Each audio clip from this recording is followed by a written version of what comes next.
What is up, guys? Welcome back to the channel. Today I want to talk about chest pain, anxiety-related chest pain, my experience, some more in-depth reasons on why I was scared of it so much, what it felt like, and a little bit about the process of how I finally got out of that. Once I got past my fear of the heart, cardiophobia, right, and my chest pain, I did deal with other issues down the road. But cardiophobia was by far the worst part of my 5 years of anxiety. Scared the crap out of me. It lasted roughly two and a half years. This is where I was going nowhere. I was going nowhere at all. So that's how hard it is with cardiophobia. Hopefully I can relate with you today, guys, talking about this as far as the chest pain and my issues with it, a little bit about my story, and hopefully you feel less alone, right? And a big part of getting through anxiety, especially in the beginning, is realizing you are not alone, and that's why I love this channel. There's a lot of other great YouTube channels that help you with anxiety. Subscribe to those. It's good to find out that you're not alone and somebody's gone through or is going through what you are going through, right? So it makes you feel better. It's a great start. So thank you for being a part of this channel. If you're new here, subscribe. I got hundreds of these anxiety help videos and symptom videos, stories, things like that for you to take advantage of. So subscribe if you're new here. But you know what time it is. Smash the like button down below if you're ready to kick anxiety in the butt, because that's what we do around here, especially if you're new. We kick anxiety in the freaking butt, all right? Leave me a comment down below. Let me know your experience with chest pain regarding anxiety, what you dealt with, if you have any tips on how you got through it, if you had issues with cardiophobia. And guys, this video isn't just, for people that deal with chest pain. You can apply this pretty much to any symptom. But I think chest pain is especially scary for some certain reasons that I'm going to cover. And I want to go through that with you guys and cover that. But remember, Elite Anxiety Bootcamp, there's only 3 days left for that. It's my step-by-step process, my blueprint on how I personally overcame anxiety. And of course, my anxiety was the GAD, it was health anxiety, it was panic disorder. I want you guys to have an opportunity to get that for 67% off today. Be sure to take advantage of that discount, please. My goal with this was to allow as many people to get this for a whole week as possible, right? I wanted so many people to be a part of this. So a lot of people have already taken advantage of it. Don't get left out on this one. Please don't. So you got 3 days total left to get this for 67% off. Wednesday, this closes out, okay? So be part of that. Now, on to the video. First things first, if you have any type of anxiety, chest pain, or chest pain in general, right? Let's be real. Issues with your heart, you feel weird, you feel funny, you need to make sure that you get the initial reassurance from a doctor, whether that be a specialist or just your primary doctor. Initial testing like an EKG, your blood work is usually the first steps, right? And I know a lot of you have already had that.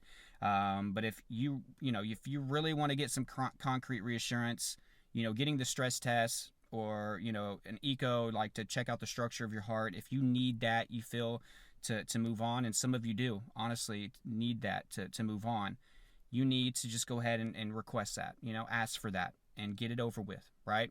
You need to see a doctor in the beginning. One of my biggest issues when this first started was, even though I was having tons of panic, which I thought were heart attacks, and I thought I was having issues with my heart, I was having all the chest pain, sometimes constant, I was so scared to go to a doctor to get told that something was wrong with my heart. Believe it or not. I know that sounds kind of wacky, but that was me. I know I'm not the only one. I was terrified to go to a doctor to get told that I had a heart problem. I also thought that just getting that news would make me drop dead. So I didn't want to risk that. I was like, if I get told that I have a heart problem at this young age, I don't think I can bear it. Mind you guys, I was in my early 20s when this was starting up for me, like 20 years old. So I couldn't bear that news, I felt. So I was like, man, just getting that news alone will make me have a heart attack and die right there. I know it will. So for 6 months, I didn't even really go to a doctor. My mom was a nurse. That was really the only reassurance that I had. So that kind of kept me from going for 6 months. Eventually, I went and I got the EKG. And guys, I felt amazing, even though the doctor was kind of, rude to me and kind of laughed at me a little bit because he was telling me how slim of a chance it was to have a heart attack at my age and my risk factors and my weight and everything. But that was some great reassurance. Now, I felt great initially leaving I was like, oh, I'm healthy. But the chest pain came back, right? And the symptoms came back. The panic didn't go away. So I was like, you know what? Maybe they missed something. Maybe that test wasn't right, And if you do a lot of digging and searching on Google, you're going to find here and there, a test that was wrong, or a doctor looked at a test wrong. So since you're wired to negativity, you're going to be like, that's me. Oh my God, that is me. They missed something. And that's what sucks. You're always going to find a story out there to justify, your actions. So that's why I encourage you not to do the Googling thing. It's just going to set you up for failure. So you need to move on from Google. If you have health anxiety, you will not recover from that if you Google. That's my little 2 cents, my promise. So that's the decision you have to make. Do not Google, right? So I developed a paranoia, distrust, right? Because going to the doctor didn't rewire my brain, right? It didn't make my anxiety go away that fast. So my subconscious was still going to keep doing what it had been doing, tightening my chest, making my heart rate go up, making my blood pressure go up, giving me the numbness, giving me the tingling, which was everything pointed to heart attack, right? So that's why I say stay away from Google, because it's going to just tell you that you're having a heart problem, right? And since you're negative minded, you're going to believe that. But the symptoms didn't go away, right? Because that's not how it works. So I started to think that I had something wrong with me and the doctors were just missing it, right? So acceptance was obviously completely missing in my life at this time, and it was hard for me to really wrap my mind around the fact that anxiety could make my chest hurt this bad if there's nothing wrong with my heart. You know what I mean? Like, how could anxiety make my whole left side go numb? You know what I mean? Or tingle, tingle, or make my blood pressure skyrocket. So I'm talking about my heart rate at rest. I'm sitting there at like 120, at rest, just sitting on the couch. When I would have panic, it'd jump up to 160 to 180, like crazy high numbers. Whenever I was at rest, my blood pressure would often be even high, like 130 to 140, right? Over like 100. And then whenever I'm having panic, we're talking about 160 to 180 over 100 to 110. Sky high.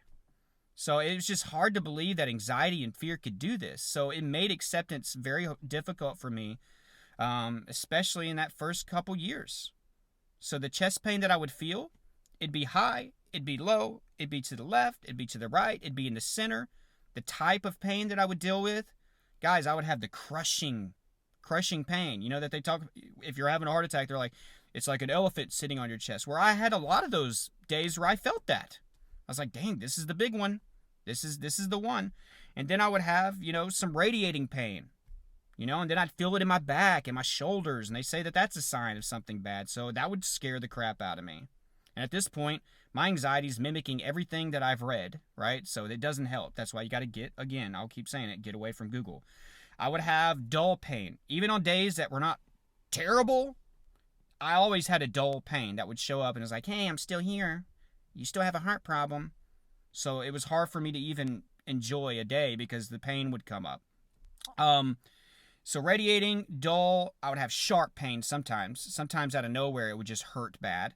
I would have the pain that would gradually come on, and then I would have the pain that out of nowhere would pop up. And guys, here's another scary thing about the chest pain. You don't have to be having a bad day to get it. And since I was early on in my anxiety, I've talked about that on this channel, I didn't understand that.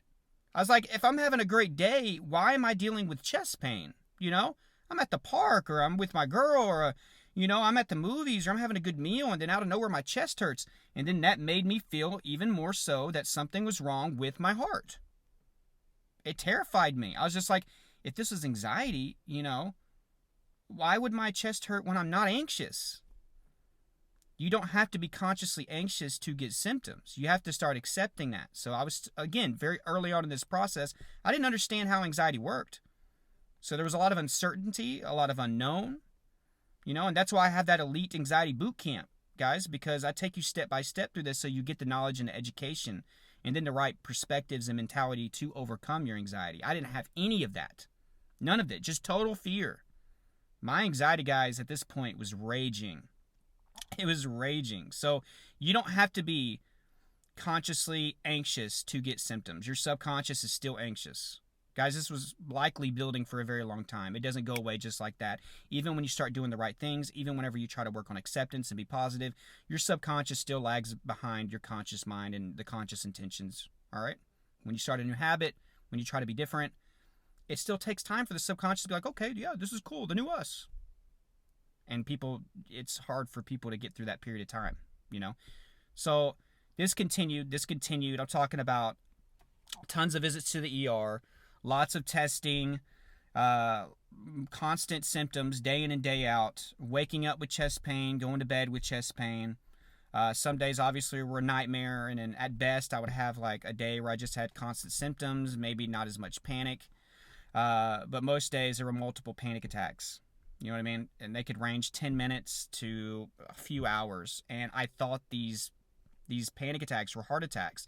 And this brings me to the next thing. The anxiety chest pain is really scary because I'm telling you, like, it makes you feel like you're going to have a heart attack fast. And that's the thing. The cardiophobia thing for me was like sudden death. So that's what really terrified me about it. When I eventually got over my cardiophobia, since I didn't handle my fear of death and dying disease in general, I started to fear cancers or degenerative diseases. But that part of my health anxiety was not anywhere near like the first part. Because with cancer, even though I was fearing cancer, I was like, well, I can at least fight it. You know what I mean? I have time to fight it, or at worst, I have time to, like, you know, make peace with whatever I need to make peace with. I could tell my family bye, you know, everything like that, which is still morbid and horrible to think in your early 20s. But with the cardiophobia, it's like, bam, I felt like I could die that fast. I don't get to talk to anybody. I don't get to tell anybody goodbye. I may not be able to get to a phone, you know. I may not be able to do anything. So that terrified me. It horrified me, that whole aspect. And it grew. Like, my triggers grew with the cardiophobia. Since I feared sudden death, now I feared getting into a car and driving. So that became a horrible association. So I'd have panic and chest pain in the car every time, especially if the trip was longer than a few minutes. I had to quit my job because of the commute. I had to pull over time and time again because my chest hurt so bad. So it was terrible. And this was happening at the workplace. So I had this new fear of dying while driving, especially in between cities, because I was like, an ambulance ain't going to get here in time. I had the fear of hitting somebody else on the road because I was having a heart attack and killing them or hurting them. I had a fear of just driving off and hitting a tree and that being what does me in. So that was a problem. I had fears of being in public because of my chest pain and cardiophobia. I didn't want to die a humiliating death in front of everybody. So that terrified me. So it was very triggering to be in social situations or to be in crowds, or it was just difficult. Every aspect of my life was going in the wrong direction, and it was lived in fear. So with the cardiophobia thing, the chest pain thing, guys, it scared the crap out of me because I feared now sudden death. And it was difficult for me to get out of. I'm telling you, like, I went to the doctors. You know, I got plenty of reassurance that I was healthy.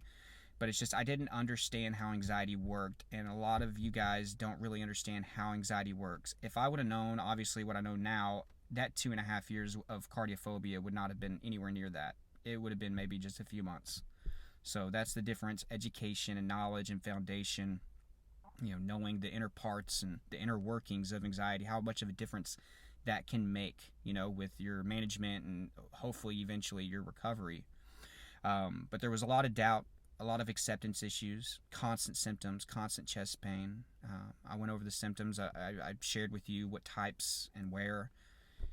Oh, it was a nightmare. It was the hardest part of my life. Oh, and not to mention, I was fearful every time a heart rate would get up. You know what I mean? Anytime so any exercise, physical exercise, I've shared that on this channel.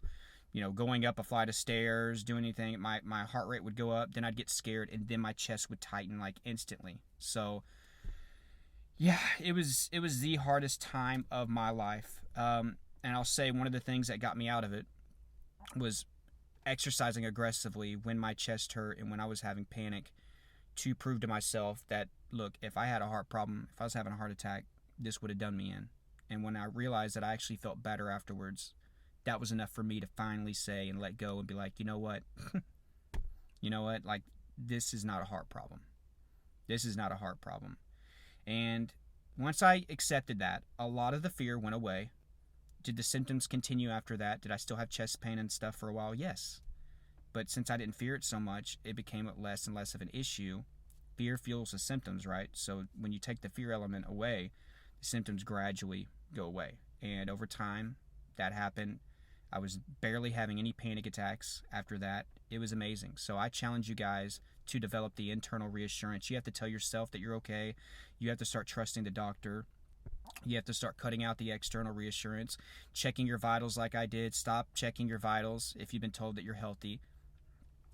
Stop Googling. It's so dangerous. I often wonder, guys, honestly, how different my anxiety journey would have been if that night I was having a panic attack had I not Googled. I know many of you think that too sometimes. What if I just didn't start Googling? You know, it's very interesting to think about, and I don't think my anxiety would have been anywhere near as bad if I hadn't got on Google in that negative, horribly negative moment, having panic, right? Pending doom, you think you're dying. If I wouldn't have Googled in that moment, I don't think any of this would have been anywhere near as bad. Maybe I wouldn't be here even helping you guys. So we could argue everything happens for a reason, right? I do see my anxiety as a blessing now. You know, my perspective on anxiety is nothing like what it was. But the chest pain thing was scary, guys. You're not alone with that. Hopefully, you know, me sharing how intense the pain was, how fast it could happen, the fact that it can happen when you're not, you know, consciously anxious. You know, hopefully that can relate and resonate with you, make you feel a little bit better. But guys, I love you. Make sure you get that initial reassurance from the doctor. Make sure you start exercising and letting yourself know that you are healthy. You know, if you need to start eating right, if you need to stop smoking to make you feel better, do that, okay? That was the thing. I had to cut out all the bad things to make me realize, like, look, if I'm not doing any of these horrible things anymore, my risk factors of having a heart problem are extremely low. I'm able to exercise now, so, you know, if I had a heart problem, I would not be able to do this. You know, and then you have to work on the acceptance. Look, I've been told by a doctor over and over again that I am fine. It is time to fully accept and embrace. And then I started to realize a little bit more and more how anxiety worked, and all of it kind of came together to help me with my cardiophobia. And I had a few months of peace after that. But then I went into fears of stomach problems. Then I went into fears of throat cancer and brain cancer. And then lymphoma was my last stint with health anxiety. But it was nothing like the cardiophobia. Nothing like that. It was still miserable. It's still terrible to think that you're dying of a disease. But cardiophobia, for me, I feared that sudden death. And I think that's a whole different level of fear. You know what I mean? But I hope this video brought you guys value. And remember, 3 days left, guys. I know I keep saying it. I just know how valuable it is and how important it is to be a part of a course, you know, a movement. And I think Elite Anxiety Bootcamp is that. It can help you if you allow it to, right? You have to be willing. You have to make that choice. 67% off. You can get that today. And for the next 3 days, that'll be available. I'll put the link down below in the description and in that first pinned comment. Be a part of that. Be a part of that. Part of this, like I said, is education. That's the foundation. You need the knowledge. You need to understand how anxiety works for you to overcome it. Really quick, little shout out. Check out this raccoon. Just walk it up. 1 second. Let's see if you can see it. You see him over there? Right here. Check him out. He's stealing our cat's food. So whenever I get off this video, I gotta go chase him off. We have a raccoon problem here. A real raccoon problem. But actually, I'll show you me scaring him off. Let's see here. You better get! Oh man, my life. Now he's running. But guys, I love you all. I love you all so much. Be a part of that course. The description, there's other resources. If you haven't done therapy, do therapy, okay? You don't have to do it with me. You can do it with an actual therapist. You need to get diagnosed, right?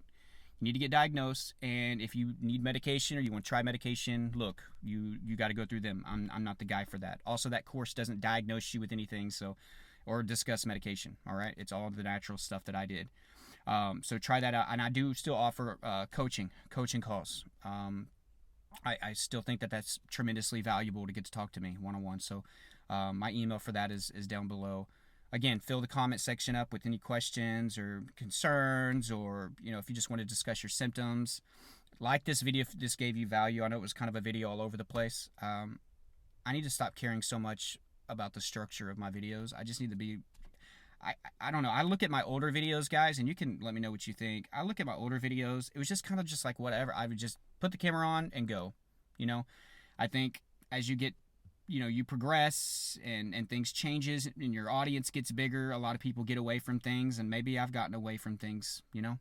I just need to just flow and just go. Like, it doesn't have to be perfect. Like, for instance, with the raccoon thing, I think a lot of other people wouldn't have turned the camera to show you that. They would have just kept on being like, I just want to get back to my roots, and I want to do things differently. And for a lot of you, that'll be just me being like I was before, at my old trailer, right? Just going out on that old beat-up porch and just winging it, you know what I mean? So, I love all you. Thank you for being a part of my channel. You know what I mean? Like, if you watch this whole thing, how about this? If you watch this whole video in all caps, in the comment section below, type raccoon. Okay? Let's trip everybody out. I think that would be funny. Our little inside joke, right? Raccoon. But guys, again, I love you all. I'm trying to get back to my roots. I want to change the structure of these videos. God, even my voice has changed since the videos I used to make. If you actually go back to the beginning of my channel, you'll hear that I straight up was like, I sounded redneck, straight up. My wife even says that she misses my old country accent. It's like just changed over time. And I don't know. I was thinking about this the other day, like, just the structure of my videos, trying to make them more professional and all that with how I talk. And I don't know. Maybe that wasn't the right thing to do, Maybe I should just be more myself. So that's something that I'm looking into. But I don't know. I love all of you so much. This channel wouldn't be possible without you. I never thought this channel would grow like this. So anyways, guys, I know I'm getting off on a little rant. I love all of you.